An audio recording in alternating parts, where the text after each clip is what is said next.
Hello दोस्तों, welcome back to my channel feel the physics. ठीक है, तो कल हमारा टॉपिक क्या था? Motion and time. ठीक है, तो मैं फिर से इसको मोशन को अच्छे से एक्सप्लेन कर रही हूँ। ठीक है, मोशन यानी गति। ठीक है, तो सबसे पहले इसमें हम यूज़ करेंगे स्टेशनरी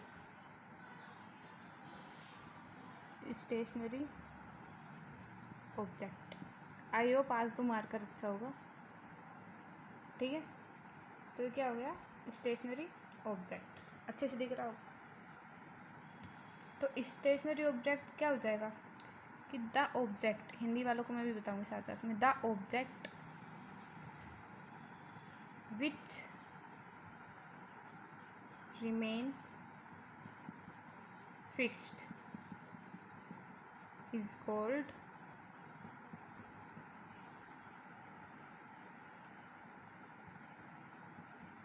स्टेशनरी ऑब्जेक्ट। मैं अपनी राइटिंग को और अच्छा इम्प्रूवमेंट करने की कोशिश करूँगी। ठीक है, तो सबसे पहले हम पढ़ेंगे स्टेशनरी ऑब्जेक्ट के बारे में। तो स्टेशनरी ऑब्जेक्ट क्या हो गया? The object which remain fixed is called stationary object. ठीक है, कि ऑब्जेक्ट है जो कि क्या है? फिक्स्ड है। ठीक, कोई भी ऑब्जेक्ट जो फिक्स्ड है तो उसे क्या बोलेंगे? Stationary object.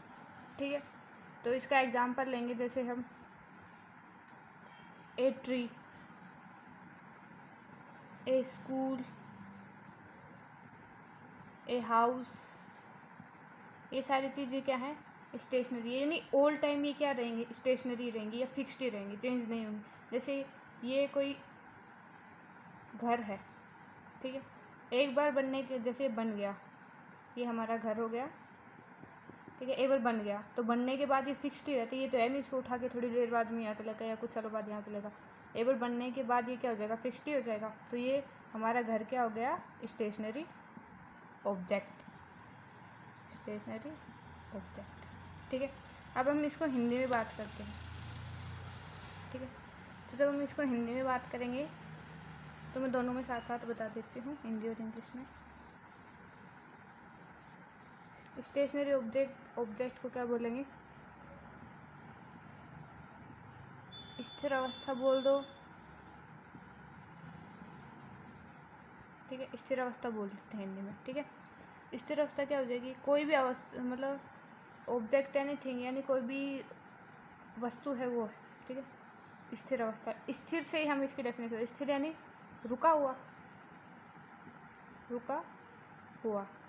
ठीक है, अवस्था यानी कोई अवस्था है जिसमें कि कोई जो ऑब्जेक्ट है वो क्या है? रुका हुआ है, तो उसको हम क्या बोलेंगे? स्थिर अवस्था। ठीक है, तो इसको हम कैसे लिखेंगे स्थिर अवस्था की डेफिनेशन को? कि वह अवस्था जिसमें कोई वस्तु या पदार्थ, ठीक है, वस्तु या पदार्थ क्या हो? स्थिर हो, या उसका मान क्या हो? समान हो। मान समान नहीं बोल सकते, स्थिर हो यानी रुका हुआ, एक जगह पे क्या हो? स्थिर हो, तो इसको क्या बोलेंगे? स्थिर अवस्था बोल देंगे। स्थिर अवस्था। ठीक है, एग्जाम्पल वही हो जाएंगे हमारे, उदाहरण क्या हो जाएगा? घर, पेड़, कोई घर है, पेड़ है, कोई फैक्ट्री है। ठीक है, तो ये सब क्या हो जाएंगे कि एक बार बनने के बाद ये सारी चीज़ें किस में आती है? स्टेशनरी ऑब्जेक्ट या स्थिर अवस्था में ही आती है। ठीक है, सेकंड था हमारा, तो स्टेशनरी ऑब्जेक्ट की जरूरत क्यों पड़ी? कि स्टेशनरी ऑब्जेक्ट पता होगा तभी तुम्हें पता चलेगा कि मोशन क्या होता है। ठीक है, तो अब हम पढ़ते हैं कि मोशन किसे बोलते हैं, कि मोशन होता क्या है या गति होती क्या। ठीक है, कि मोशन क्या है या गति क्या होती है।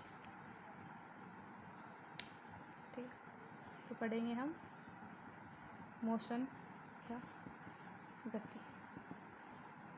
इंग्लिश में बताती हूँ, द मूवमेंट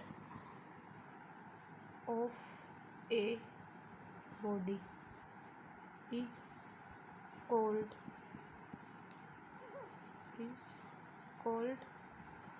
मोशन। कि कोई बॉडी है वो क्या कर रही है, मूवमेंट, तो उसे ही हम क्या बोलेंगे, मोशन बोलेंगे। ठीक है, इनमें भी बताऊं गति क्या हो जाएगी, कोई वस्तु है किसी क्षण क्या कर रही है, अपने स्थान से खिसक, मतलब क्या हो रही है, खिसक रही है। ठीक है, या किसी वस्तु का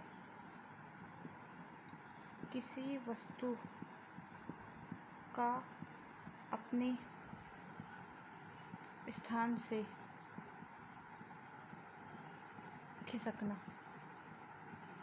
ये समझाने के लिए डेफिनेशन तो आपको बुकों में मिल ही जाएंगे वैसे।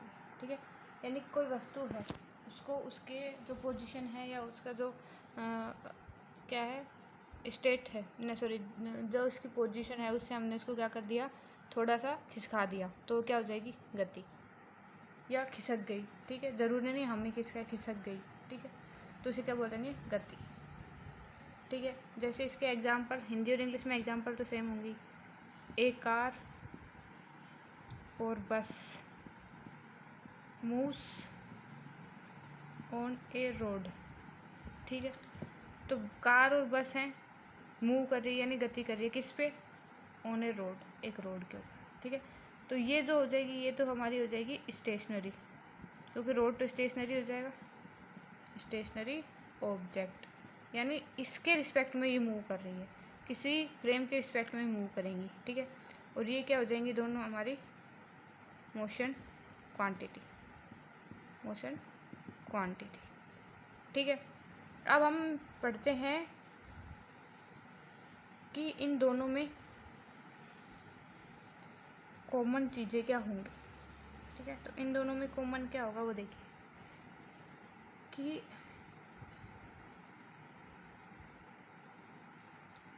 all the moving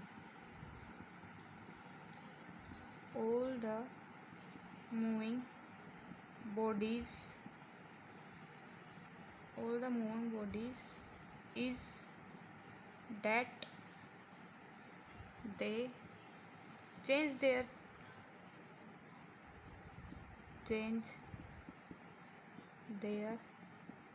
position with time. अभी हमने बताया कि मोशन क्या होता है, मोशन को हमने क्या बताया कि the movement of a body, तो जब मूवमेंट होगा वो किसके साथ होगा, टाइम के साथ होगा, यानी पोजीशन में जो भी हम चेंज करेंगे, ठीक है, वो किसके साथ होगा, the change their position with time, यानी पोजीशन में जो भी चेंज होगा वो किसके रिस्पेक्ट में होगा, टाइम के रिस्पेक्ट में। या ठीक है, ये चीज़ें थोड़ी नोट डाल के आप लिख लेना या याद रख लेना कि मूविंग जो बॉडी होती है, ठीक है, मूव कर रही है, हमें बताया कि एक मूवमेंट है, जैसे ये यहाँ पे है, मैंने इसका कोई कार है यहाँ पे है, ये मोशन करके यहाँ तक चलेगी। ठीक है, तो किसके रिस्पेक्ट में मोशन करी है, टाइम के रिस्पेक्ट में चेंज हो रहा है, पोजीशन जो हो रही है किसके रिस्पेक्ट में, टाइम, यानी t=1 पर यहाँ थी, टाइम 1 सेकंड पर यहाँ थी और 5 सेकंड पर यहाँ चलेगी, तो टाइम के रिस्पेक्ट में तो चेंज हो रही है पोजीशन, यहाँ से यहाँ ए से बी तक। ठीक है, तो ये चीज़ याद रखनी होती है। अब हम थे रेफरेंस पॉइंट, अब आता है हमारा एक रेफरेंस पॉइंट, तो चलो पढ़ते हैं कि रेफरेंस पॉइंट क्या होता है। ठीक है, रेफरेंस पॉइंट, ठीक है, एक मिनट, रेफरेंस पॉइंट की डेफिनेशन तो मैंने बता दी, लेकिन फिर से बता देते अभी, ए बॉडी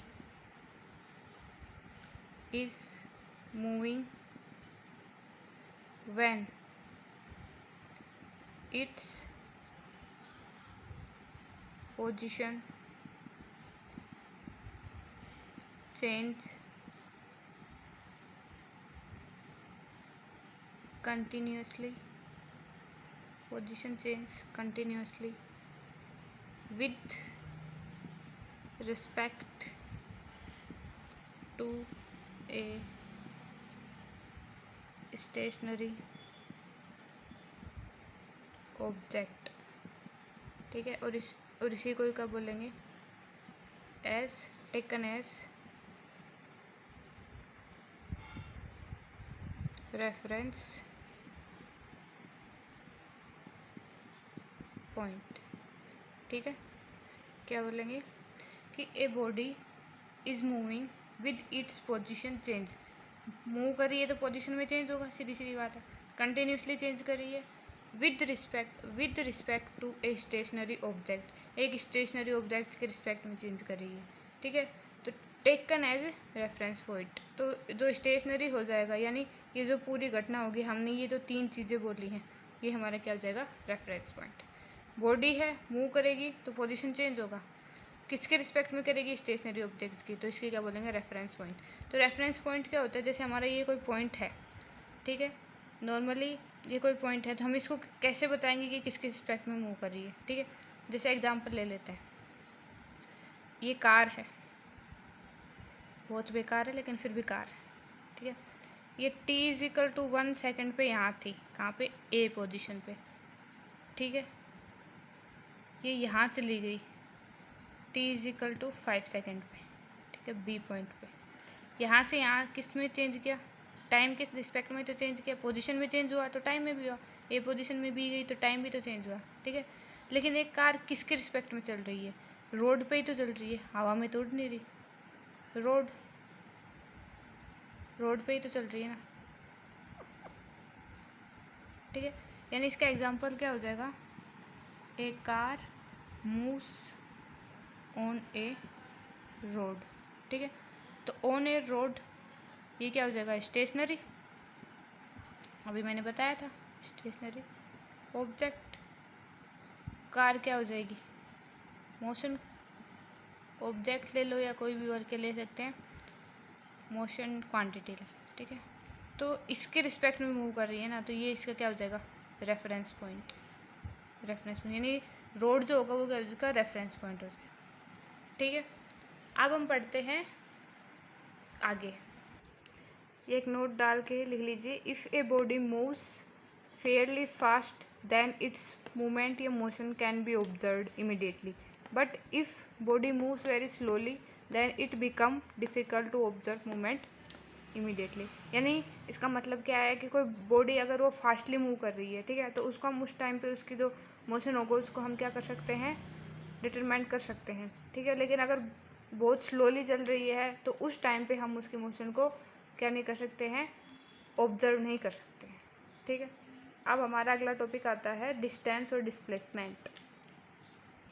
तो अब हम पढ़ते हैं डिस्टेंस एंड डिस्प्लेसमेंट, या दूरी और विस्थापन क्या होता है, ठीक है। ये क्वेश्चन क्या हो जाएगा, तो हमारा क्वेश्चन है कि डिस्प्लेसमेंट और डिस्टेंस क्या होता है, या दूरी और विस्थापन क्या होता है, ठीक है। तो सबसे पहले हम लेते हैं कि 3 पॉइंट है, कोई भी 3 पॉइंट रैंडमली हमने ले ली, इसको हमने ए बोल दिया, इसको बी बोल दिया, इसको सी बोल दिया, ठीक है। ये शॉर्ट फॉर्म हम डेफिनेशन अभी बता दूंगी मैं, सी, ठीक है।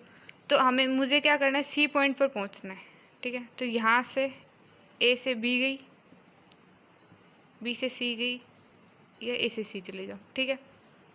तो यहाँ से यहाँ मैंने मान लिया ये है 5 किलोमीटर, ये है 3 किलोमीटर और ये है 4 किलोमीटर, ठीक है।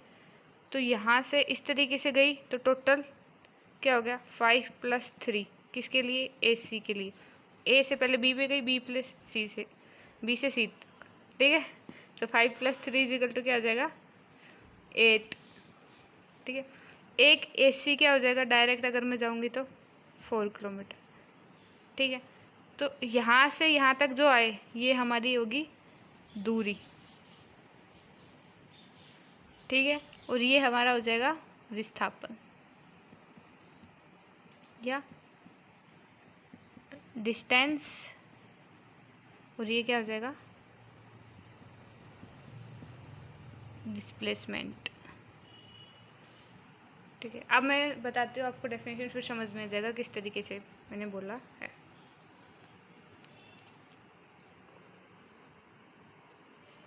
ठीक है।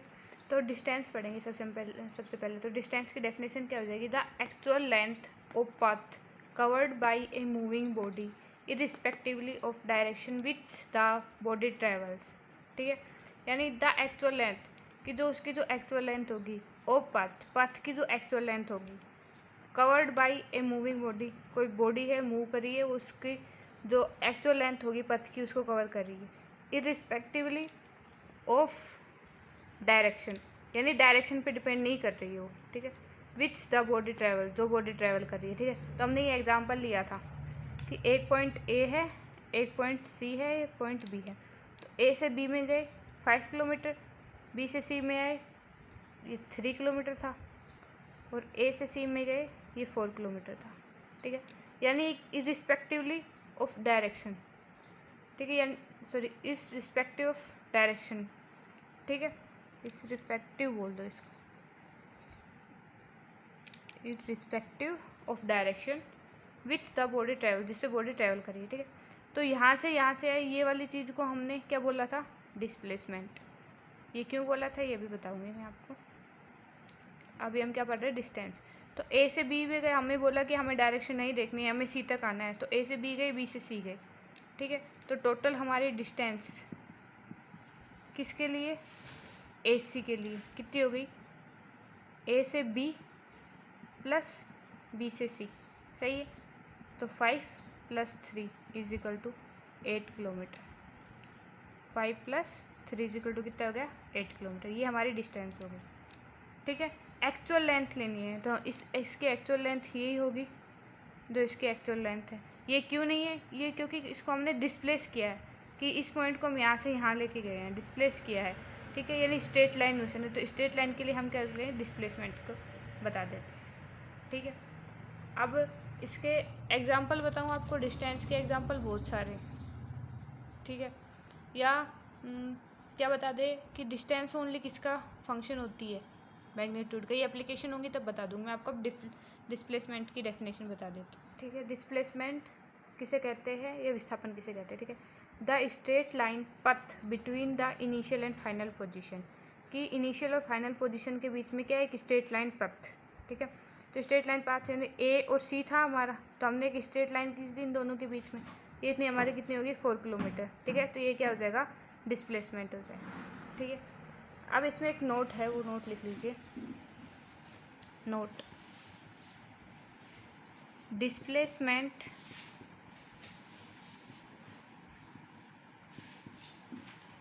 हैज़ मैग्नीट्यूड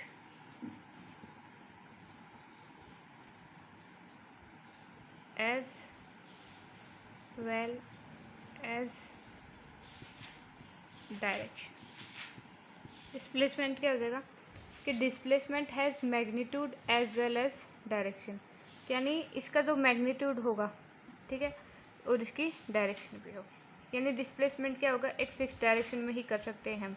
एक कोई भी वस्तु है उसको डिस्प्लेस्ड एक फिक्स डायरेक्शन में ही कर सकते हैं। जैसे हमने इसको स्ट्रेट लाइन बोला गया कि स्ट्रेट लाइन में दो पथ, एक पथ बनाया हमने 2 पॉइंट के बीच में, ठीक है। तो ये किस पे भी डिपेंड करेगा, डायरेक्शन पे भी।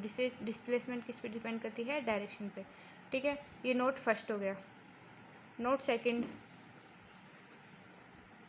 सेकंड हो जाएगा, या डिस्टेंस वाले नीचे लिख लेना, डिस्टेंस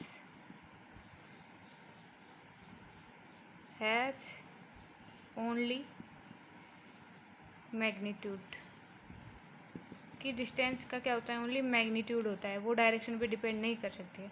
वो तो ओनली किस पे पथ करेगी, जो उसका एक्चुअल पथ होगा, वो डायरेक्शन पे या एक्चुअल जो लेंथ होगी पथ की उस पर डिपेंड करेगी, ठीक है। तो उसका हम ओनली मैग्नीट्यूड लेते हैं, जबकि डिस्प्लेसमेंट में मैग्नीट्यूड और डायरेक्शन दोनों, ठीक है। कल हम पढ़ेंगे फिजिकल क्वांटिटीज़ क्या होती है और डिस्प्लेसमेंट और डिस्टेंस के बारे में और ज़्यादा, ठीक है। Thank you.